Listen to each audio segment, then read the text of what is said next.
শিক্ষিত তরুণদের জন্য অন্যান্য কারিগরি প্রশিক্ষণের পাশাপাশি সরকারের উচিত সরকারি ইনভেস্টমেন্টে ফ্রিল্যান্সিং ট্রেনিং এর উপরে গুরুত্ব আরোপ করা। এতে তরুণরা স্বনির্ভর হবে, তাদের হাত ধরে বাংলাদেশে বৈদেশিক মুদ্রা আসবে এবং বেকারত্বের পরিমাণ কমে আসবে। আমি অনুরোধ জানাবো এই সমস্ত শিক্ষিত বেকার তরুণদের কথা গুরুত্বের সাথে মাথায় রাখার জন্য।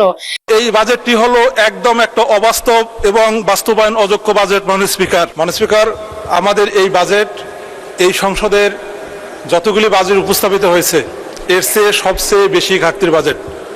মাননীয় স্পিকার, 2006 সালে বেগম খালেদা জিয়ার নেতৃত্বে যে বাজেটটি পেশ করা হয়েছিল এই বাজেটটির আকার ছিল 69,740 কোটি টাকার। মাননীয় স্পিকার, এই সংসদের বর্তমান যে বাজেট এই বাজেটটি টোটাল সেই বাজেটের 3.5 গুণ, 2,43,000 কোটি টাকা।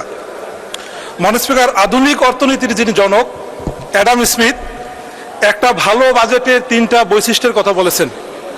একটা বৈশিষ্ট্য হলো রেইজেস দ্য রেভিনিউ ফেয়ারলি। পরের যে বৈশিষ্ট্যটা হলো মাননীয় speaker, spend public money efficiently. And তৃতীয় যে বৈশিষ্ট্যটা হলো মাননীয় speaker, avoid excessive debt that's burden future generation. মাননীয় স্পিকার, অ্যাডাম স্মিথের এই 3টা মূলনীতির সাথে আমরা যদি জুলাই অভ্যুত্থানের বৈষম্যহীন একটা সমাজ বিনির্মাণের আরেকটা বৈশিষ্ট্যকে আমরা অ্যাড করে এই বাজেটটাকে আমরা অ্যানালাইসিস করি মাননীয় স্পিকার, আমরা তাহলে পাবো এই বাজেটটি হলো একদম একটা অবাস্তব এবং বাস্তবায়ন অযোগ্য বাজেট। মাননীয় স্পিকার, অর্থমন্ত্রী ওনার বাজেট বক্তৃতায় খুব সুন্দর একটি কথা বলেছেন। উনি বলেছেন সম্পদের অসম বণ্টন, সুশাসনের ঘাটতি ও দুর্নীতির কারণে দেশে অর্থনৈতিক বৈষম্য ক্রমে বৃদ্ধি পাচ্ছে। কিন্তু দুঃখজনক হলে সত্য মাননীয় স্পিকার, এত সুন্দর বাস্তবধর্মী একটি বিষয় আইডেন্টিফাই হবার পরও মাননীয় অর্থমন্ত্রী কি করে এই বাজেটে দুর্নীতি বন্ধ হবে, কি করে এই বাজেটে সুশাসন প্রতিষ্ঠিত হবে, কি করে সম্পদের বণ্টন 300 আসনে সমানভাবে প্রতিষ্ঠিত হবে, এই ব্যাপারে এই বাজেটে কোনো দিক নির্দেশনা দেননি, কোনো পলিসি দেননি, কোনো স্ট্র্যাটেজি দেননি। মাননীয় স্পিকার, আমরা যদি লাস্ট 4 মাসের সরকারের বাজেট বাস্তবায়নের অবস্থা দেখি, আমরা দেখব মাননীয় স্পিকার 30 এপ্রিল ত্রাণ মন্ত্রণালয় থেকে যে বাজেট সরকারি দলকে দেওয়া হয়েছে বিরোধী দলকে সেটি দেওয়া হয়নি। মাননীয় প্রধানমন্ত্রীর নজরে নিয়ে আসার পরও মাত্র 10 থেকে 12% সেটি বাস্তবায়িত হয়েছে। 24 মে মাননীয় স্পিকার, সরকারি দলের মহিলা সদস্যদেরকে যে বাজেট দেওয়া হয়েছে বিরোধী দলের মহিলা সদস্যদেরকে সে বাজেট দেওয়া হয়নি। তার মানে মাননীয় স্পিকার, বাজেট বাস্তবায়নের ক্ষেত্রে ইতিমধ্যে 4 মাসের মধ্যে সরকারের বৈষম্য স্পষ্ট। তার চেয়েও বড় ব্যাপার মাননীয় স্পিকার, একটা পত্রিকায় নিউজ হয়েছে যে আগে ছিল গোপালগঞ্জ, গঞ্জ ঠিক আছে, গোপালের জায়গায় শুধুমাত্র শিব হয়ে গেছে, শিবগঞ্জ হয়ে গেছে। মাননীয় স্পিকার, এই শিবগঞ্জ আমাদের চাঁপাইনবাবগঞ্জের শিবগঞ্জ নয় মাননীয় স্পিকার, এটি হলো বগুড়ার শিবগঞ্জ। 132 কোটি টাকা বরাদ্দ পেয়েছে বগুড়া।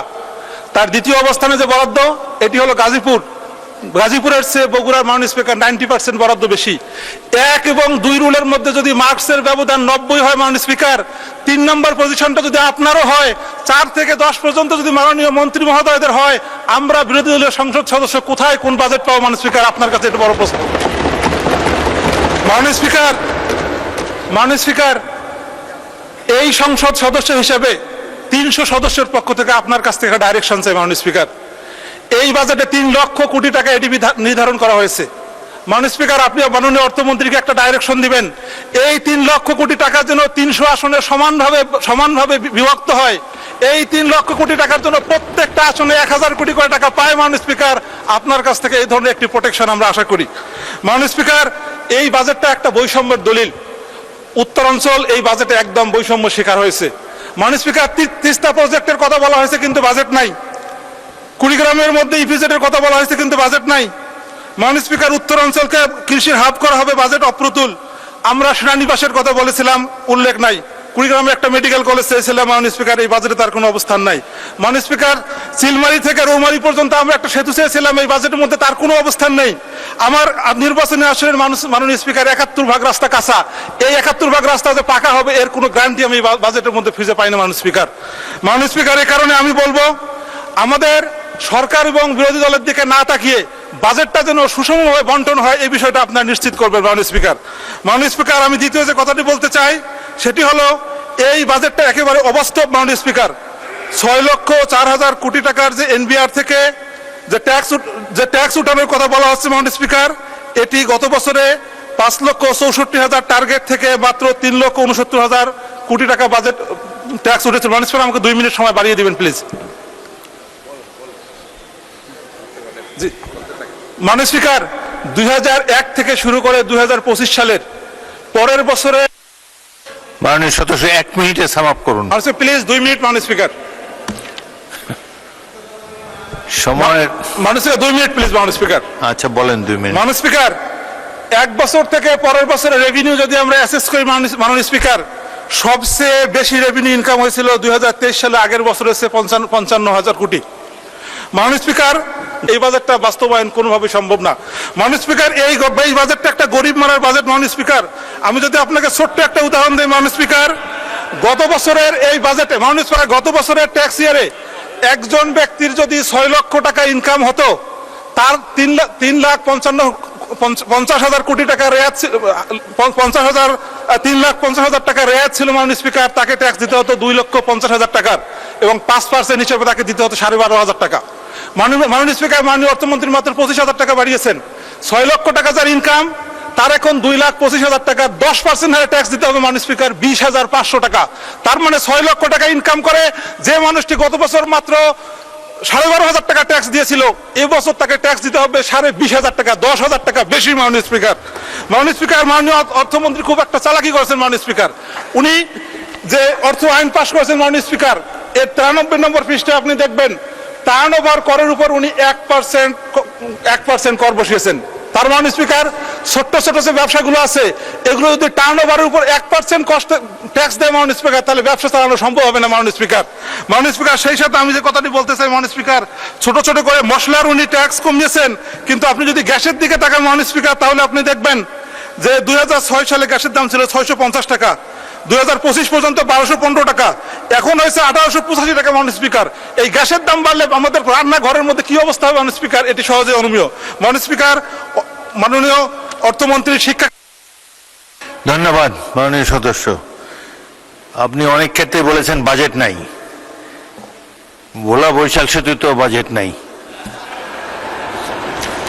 আজকে প্রথমবারের মতো মহান জাতীয় সংসদে বক্তব্য রাখছি। শুকরিয়া আদায় করতে চাই মহান সৃষ্টিকর্তার, কৃতজ্ঞতা জানাচ্ছি আমার পরিবার, আমার দল এবং আমার সহযোদ্ধাদের প্রতি, এবং গভীর শ্রদ্ধার সাথে স্মরণ করছি বাংলাদেশের মহান স্বাধীনতা সংগ্রাম থেকে শুরু করে জুলাই গণ অভ্যুত্থানের পর্যন্ত যতজন মহাত্মা দেশপ্রেমিক এই দেশের সার্বভৌমত্ব রক্ষার জন্য প্রাণ দিয়ে গেছেন, তাদের সকলের জন্য মহান আল্লাহ তাআলা তাদের সর্বোচ্চ মর্যাদায় ভূষিত করুক, তাদের আত্মার মাগফিরাত কামনা করছি। মাননীয় স্পিকার, আজকে 2026-27 অর্থ বছরের বাজেট অধিবেশনের বক্তব্য দেওয়ার জন্য এখানে দাঁড়িয়েছি।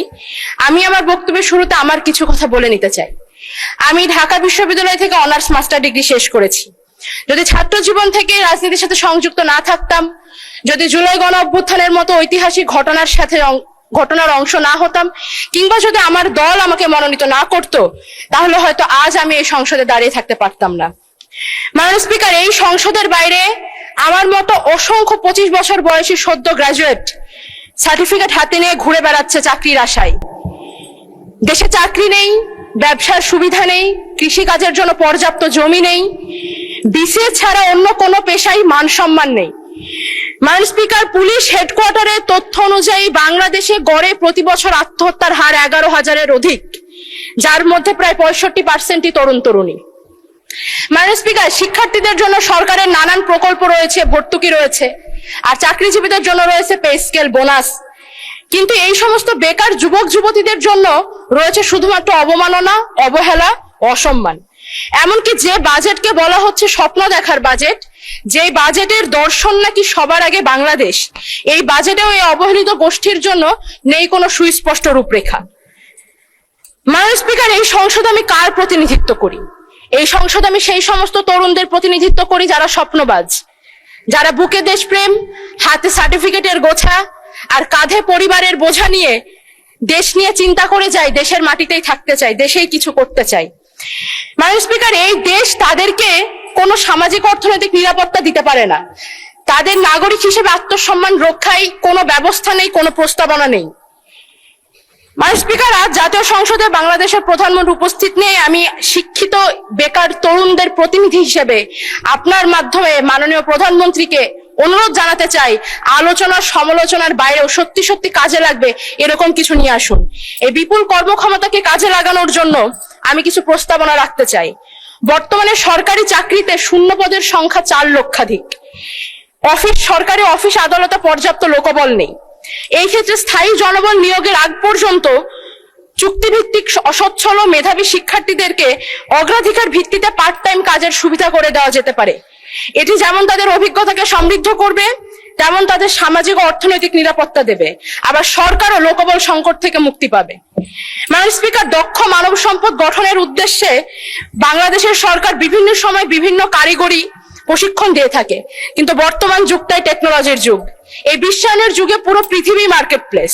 যুগের সাথে তাল মিলাতে শিক্ষিত তরুণদের জন্য অন্যান্য কারিগরি প্রশিক্ষণের পাশাপাশি সরকারের উচিত সরকারি ইনভেস্টমেন্টে ফ্রিল্যান্সিং ট্রেনিং এর উপরে গুরুত্ব আরোপ করা। এতে তরুণরা স্বনির্ভর হবে, তাদের হাত ধরে বাংলাদেশে বৈদেশিক মুদ্রা আসবে এবং বেকারত্বের পরিমাণ কমে আসবে। আমি অনুরোধ জানাবো এই সমস্ত শিক্ষিত বেকার তরুণদের কথা গুরুত্বের সাথে মাথায় রাখার জন্য, কারণ আমাদের ভুলে গেলে চলবে না যেই গণ অভ্যুত্থানের মাধ্যমে বাংলাদেশ থেকে স্বৈরাচার বিতাড়িত হয়েছে তার অন্যতম চালিকা শক্তি ছিল এই সমস্ত তরুণরাই। মাননীয় স্পিকার, জুলাইয়ের কথা মনে করিয়ে দিতে চাই, বছর ঘুরে জুলাই কিন্তু পুনরায় সমাগত। 2024 সালের এই জুলাই মাসে বুকের তাজা রক্ত ঢেলে দিয়ে শত শত মানুষ রাস্তায় নেমেছিল, রক্ত দিয়েছিল বাংলাদেশ থেকে স্বৈরাচারকে তাড়ানোর জন্য। 2 বছর পরেও কিন্তু সেই স্বৈরাচারের বিষ দাঁত আমরা ভাঙতে দেখিনি। এখনো তাদের সন্ত্রাস চারিদিকে জারি রয়েছে, এখনো তারা জোর গলায় হুমকি দেয়। এত এত মানুষ হত্যার জন্য তারা বিন্দু মাত্র অনুতপ্ত না। খুনি হাসিনা তার সিংহাসন টিকিয়ে রেখেছিল কালচারাল ফ্যাসিস্টদের কাঁধে পা দিয়ে। মাননীয় স্পিকার, এই সমস্ত কালচারাল ফ্যাসিস্টদের মোকাবেলা করার জন্য আমাদেরকে নিজস্ব দেশীয় কালচার এবং ইতিহাস ঐতিহ্যকে রক্ষা করতে হবে। আমরা হাসিনার আমলে দেখেছি মহান মুক্তিযুদ্ধ থেকে শুরু করে সংস্কৃতির প্রতিটি অঙ্গন তারা দখল করে নিয়েছিল। আমরা কিন্তু সেই পরিমাণ এফোর্টটা দিচ্ছি না। মাননীয় স্পিকার,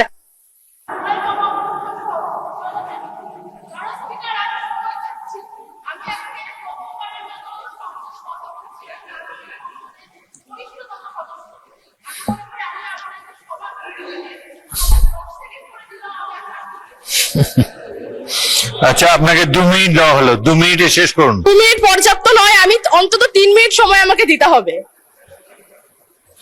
আচ্ছা বলেন। আমি প্রস্তাব রাখছি জুলাই গণ 3 মিনিট দেন ওনাকে। আমি প্রস্তাব করতে চাই জুলাই গণ অভ্যুত্থান সহ স্বাধীনতা পরবর্তী ফ্যাসিবাদ বিরোধী প্রত্যেকটা আন্দোলনের স্মৃতি ও চেতনাকে রক্ষার জন্য বাজেট বরাদ্দ দেওয়া হোক। রাষ্ট্রীয় অর্থায়নের নাটক, চলচ্চিত্র, চিত্রাঙ্কন প্রতিযোগিতার মতো আয়োজন করা হোক এবং একই সাথে এই বাজেটে বাংলাদেশের লোক সংস্কৃতিকে সংরক্ষণ করার দিকে বিশেষ গুরুত্ব দেওয়া উচিত। মাননীয় স্পিকার, আমি সংক্ষিপ্ত করব। জুলাই গণ অভ্যুত্থানের পর নতুন বাংলাদেশের আমরা যে স্বপ্ন দেখি, সেই স্বপ্নে প্রাণ ও প্রকৃতির প্রতি দায়ভার আমরা বোধ করি। আমাদের বাংলাদেশে রয়েছে পৃথিবীর সবচাইতে বৃহত্তম ম্যানগ্রোভ সুন্দরবন, যা উপকূলের পাহারাদার হিসেবে প্রতি বছর আমাদেরকে প্রাকৃতিক দুর্যোগ থেকে বাঁচায়। আমি প্রস্তাব করতে চাই সুন্দরবন সহ বাংলাদেশের প্রধান 3টি বনাঞ্চলের বিরল প্রজাতির বন্যপ্রাণীদের রক্ষার জন্য যেন বন অধিদপ্তরের বাজেট বৃদ্ধি করা হয়। একই সাথে জানিয়ে রাখি, সুন্দরবন সুরক্ষা প্রকল্প এবং বাঘ সংরক্ষণ প্রকল্প দুটি এই বছরই শেষ হচ্ছে। পুনরায় সকল বন্য পশুদের রক্ষার জন্য একটি যেন সুন্দর প্রকল্প নেওয়া হয় এবং প্রাণ ও বৈচিত্র্য গবেষণার দিকে বিশেষ গুরুত্ব দেওয়া হয়। মাননীয় স্পিকার, প্রাণ ও প্রকৃতির রক্ষার পাশাপাশি আমাদের দূষণমুক্ত স্বনির্ভর বাংলাদেশ প্রয়োজন। স্বনির্ভরতার লক্ষ্যে চালিত বাংলাদেশের শিল্পোৎপাদন সহ অন্যান্য সকল অর্থনৈতিক কর্মকাণ্ডের প্রধান চালিকা শক্তি হচ্ছে নিরবিচ্ছিন্ন বিদ্যুৎ।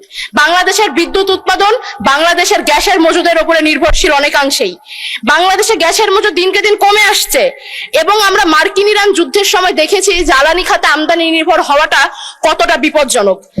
2026-27 অর্থ বছরের জন্য নির্দিষ্ট করে কোনো নবায়নযোগ্য জ্বালানির সুস্পষ্ট রূপরেখা আমি পাইনি।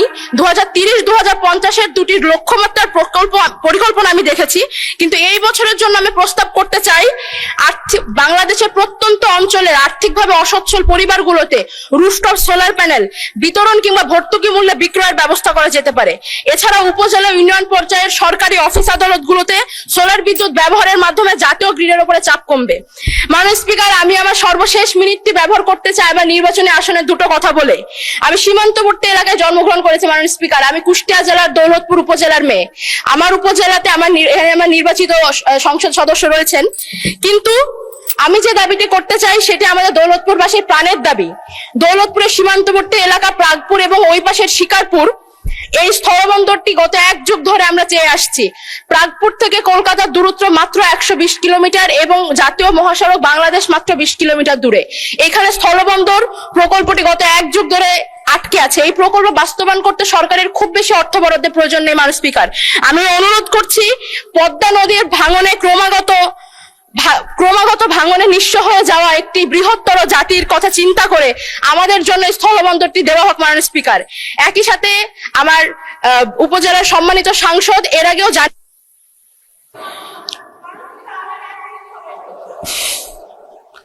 অনেক বলেছেন, তো বেশি বললে অভ্যাস খারাপ হয়ে যাবে। তো বলেন, 1 মিনিট বলেন।